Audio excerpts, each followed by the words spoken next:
morning, everybody. It's just after 8 a.m. My name is Mel. I'm one half of Hustlin' Hooks with my husband, Adine. Together, we run an online reselling business, as well as starting some other businesses. And this channel documents our journey and story of that.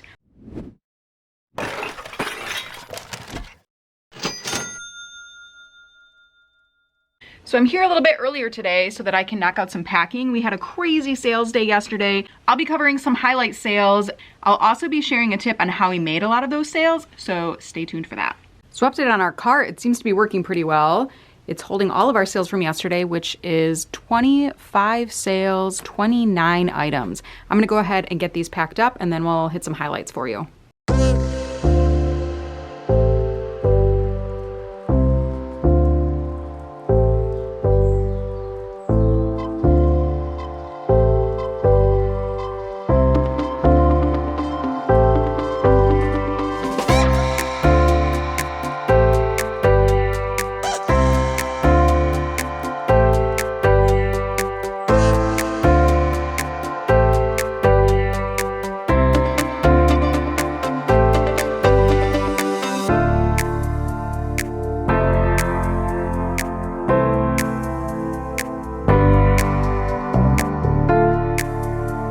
This is a Free People, very summery, boho, bell sleeve, really pretty romper. We took an offer of $20. They paid shipping on top of that. Free People we've talked about before. It's a really solid seller for us. It doesn't necessarily sell for a lot of money, but it does sell well.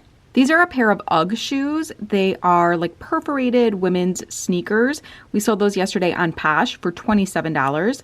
Hudson jeans can go either way for us. These were new with tags at a garage sale, so we picked them up and they were a very quick sale. We had them listed for $50, but we did accept an offer of $40 because they were gonna pay shipping as well.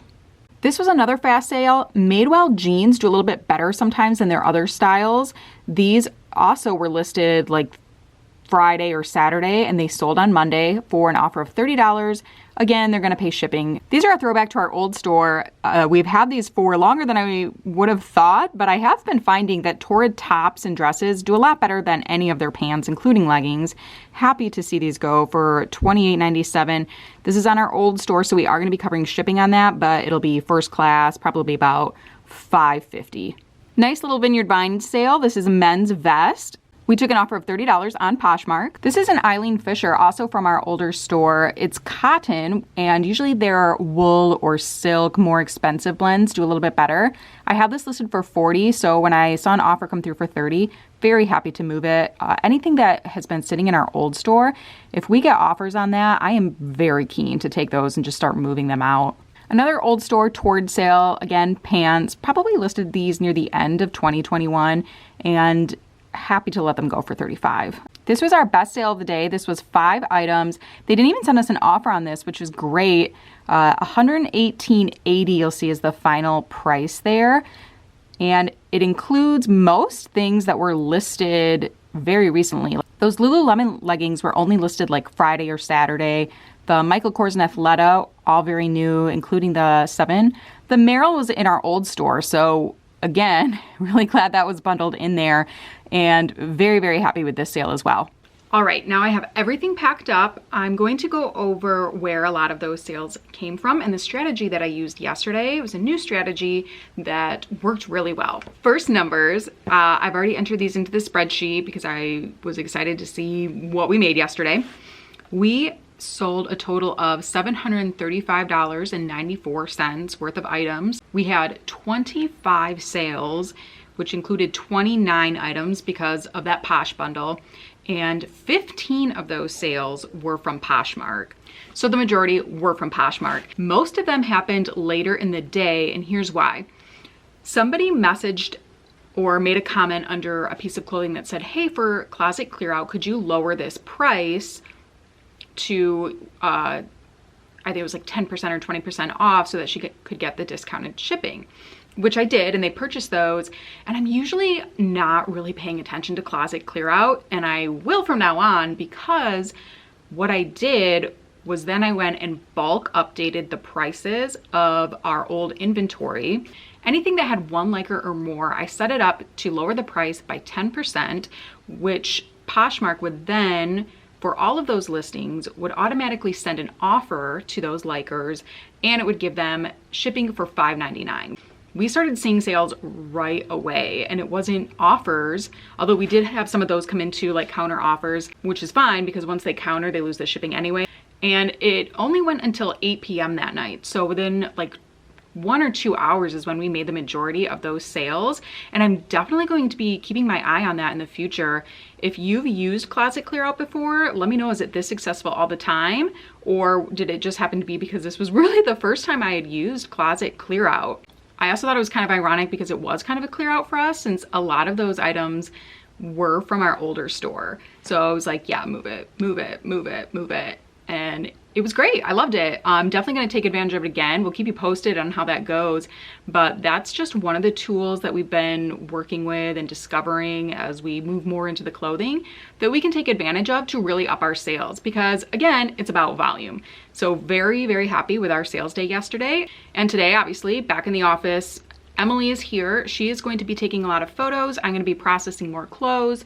I think we've mentioned before that Adine is going to be gone for a week next week, so we're really going to try to load up the photos so he can have some to list while he's there. And then since I'll be watching Jess a little bit more, I won't have as much time to fill in and come in and take extra photographs and things like that. So we're just preparing for that. And we have so much extra inventory, or not extra, but like surplus right now. So we are totally good on inventory. Lots to photograph, lots to process. That's what we're gonna be doing today. In case you're running, here's some perspective on where we're at. We have gotten through a number of boxes. We're doing better now that we're in here, but we have all of this stuff that needs to go on hangers and be processed. We're actually waiting on more racks now. More boxes there. We've got this rack on the lineup. This is what I'll be processing today, and these have already been processed. And then out in the warehouse, more boxes. Ta-da! We are clearly not lacking for inventory, which is great. Honestly, when we've switched over to this method, I think a lot of people were like, oh, you're never gonna find enough inventory or it's gonna be a struggle. And we've really found the opposite to be true. We have such a surplus right now that we're trying to find times where we can put some extra hours in to get through it. And obviously we're still trying to balance that with getting our warehouse organized. It's not something that's happening very quickly because we're still running the business and we're still parents. So I know it seems kind of messy to some people still, but we are plugging away at it. We're doing a couple boxes here and there, and then we'll probably make a couple harder pushes here in the future. But right now, we still need to make sure the business runs again when Adine's gone. So that's our priority. And that's the way businesses and life works, right? Like something's always going to come up. Something is always going to push something back. So it's just prioritizing. So that's where we're at. So speaking of organization and having to roll with the punches, we're almost out of our clothing bags. I ordered some on Prime yesterday, but right now they're due to be delivered between 3:45 and 6:45 tonight, which doesn't do anything for us here. Emily's gonna finish off the ones we have. I don't know, I think there's like 15 or 16, but I've sort of made myself a little station, so I'm gonna work on inventorying. When she's done, she's gonna start inventorying, and then I'm gonna do some listings. So we're gonna knock out a little bit more today than planned. It's fine. Adine and I are both gonna be in the office tomorrow, and we're planning on utilizing both of those photo stations. So that should be interesting to see how that goes with two people going at the same time, pulling off the same rack. So I'm very curious because we haven't really utilized that side yet. Yeah, that's how it's going. I think she's gonna finish her rack, and then I did count all the pieces and did the math, and I think with everything we have hanging, we should have enough photos to get us through until when Adine comes back. So that's great to know. I'm heading out for the day. We are all gonna be back tomorrow, me, Adine, and Emily, and we are set to go. This is a fun fact. As soon as all of these boxes are filled up, that is all of row A. That'll be done. And I'm excited because then we're going to do the magazine system and consolidate. So I'm curious to see, I mean, I know it's gonna go smooth, but I still wanna see what the process looks like. And then in the photography room, if everything that is currently in this room gets photographed, then we are all set and good for the week Adine leaves. And I definitely think it's doable. We might even be able to knock it out tomorrow with all three of us. If not tomorrow, then I'm very confident Thursday we will get this done. I have to run to the post office and drop off all of those packages that we shipped today. We will see you on the next one. Thank you so much for watching. If you could just give us the thumbs up, subscribe if you haven't, and take care.